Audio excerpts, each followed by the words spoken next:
Assalamualaikum warahmatullahi wabarakatuh.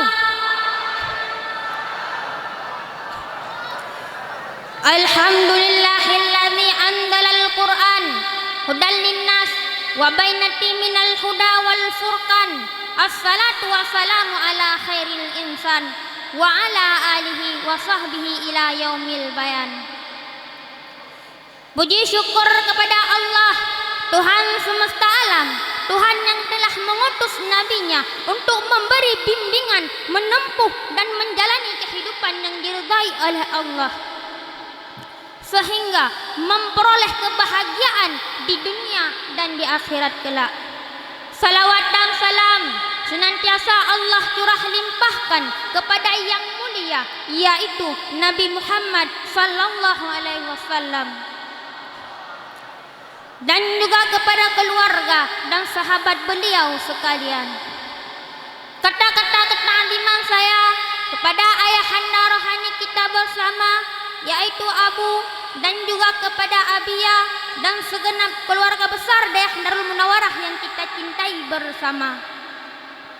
Dan tak lupa pula kepada dewan-dewan guru dan juga kepada dewan hakim yang akan menilai kami dengan seadil-adilnya, dan juga kepada seluruh santriwan yang hadir pada tempat yang bertuah ini. Napoleon, seorang orientalis berkebangsaan Prancis, mengatakan, "The principle of Quran which Allen of thinking." Al-Quran adalah prinsip dan merupakan satu-satunya kitab suci yang dapat menghantarkan kepada kebahagiaan. Ungkapan tersebut, hadirin, mengisyaratkan kepada kita bahwa Al-Quran adalah laksana lampu penerang hati dalam menembus liku-liku perjuangan yang panjang. Al-Quran adalah laksana benteng yang kokoh dalam tipuan dan godaan setan.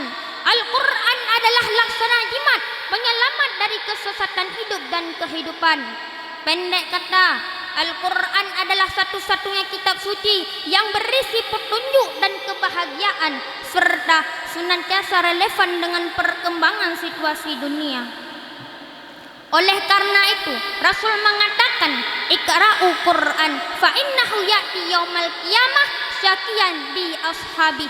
Bacalah dan kajilah Al-Quran karena ia akan datang pada hari kiamat sebagai penolong.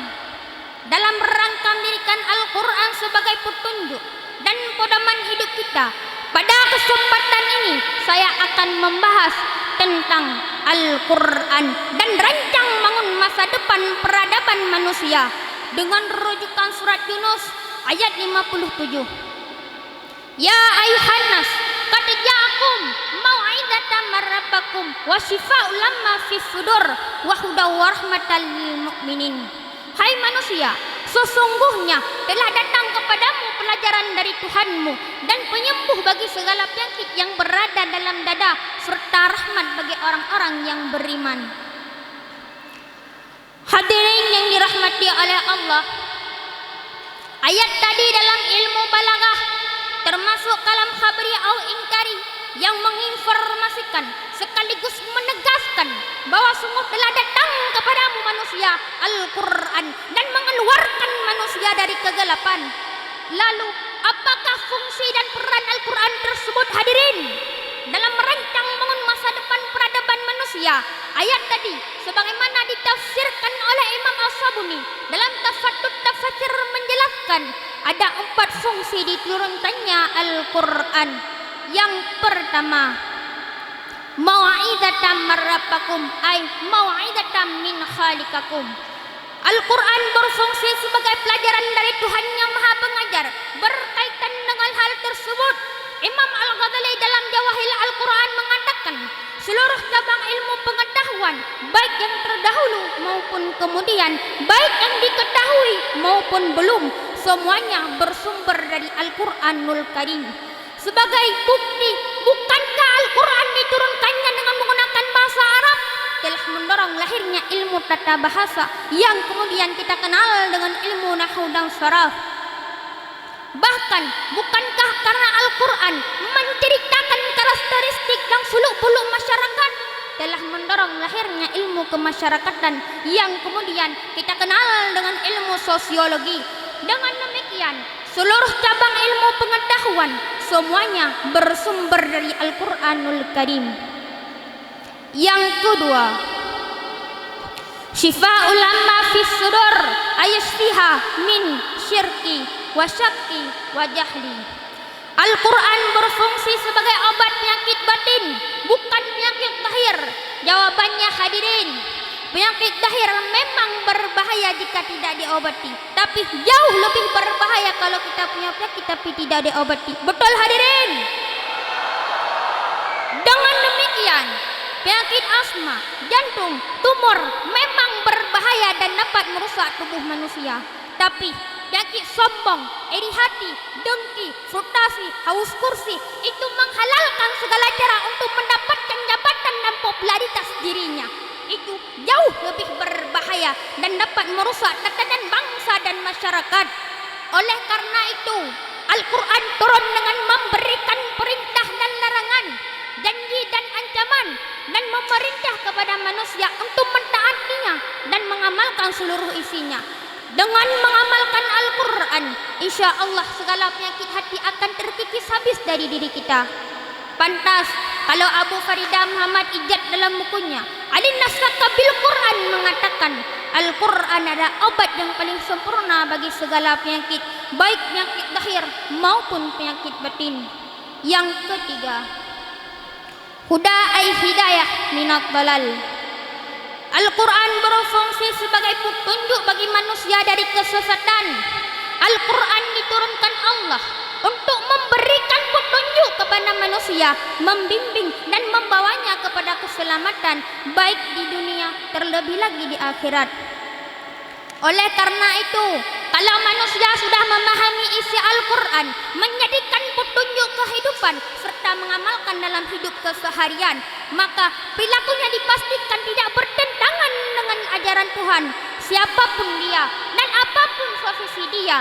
Seorang pejabat kalau sudah menjadikan Al-Quran sebagai petunjuk hidupnya, dia tidak akan berbuat korupsi meskipun sedang sembunyi.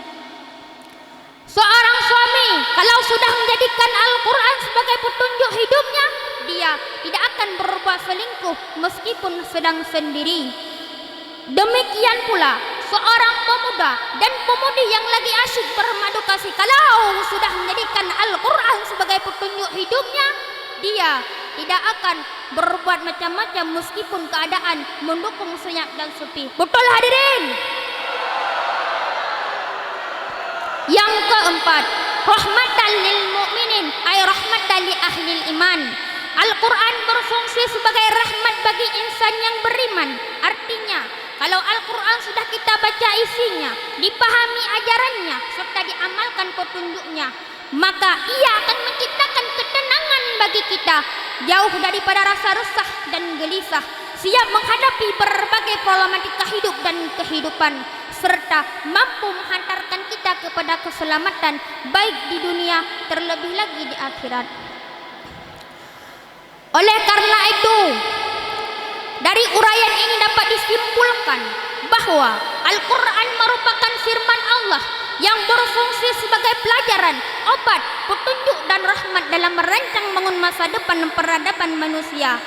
Untuk itu, kewajiban kita, saya, saudara, dan seluruh kita yang berada di daerah Darul Munawarah melakukan apa-apa yang telah digariskan oleh Al-Quran agar peradaban di daerah Darul Munawarah berjaya kembali di masa sekarang maupun di masa yang akan datang. Amin ya rabbal alamin. Hanya sekian yang dapat saya sampaikan. Mohon maaf atas segala kekurangan. Terima kasih atas segala perhatian. Wabillahi taufik wal hidayah. Wassalamualaikum warahmatullahi wabarakatuh. Waalaikumsalam warahmatullahi wabarakatuh.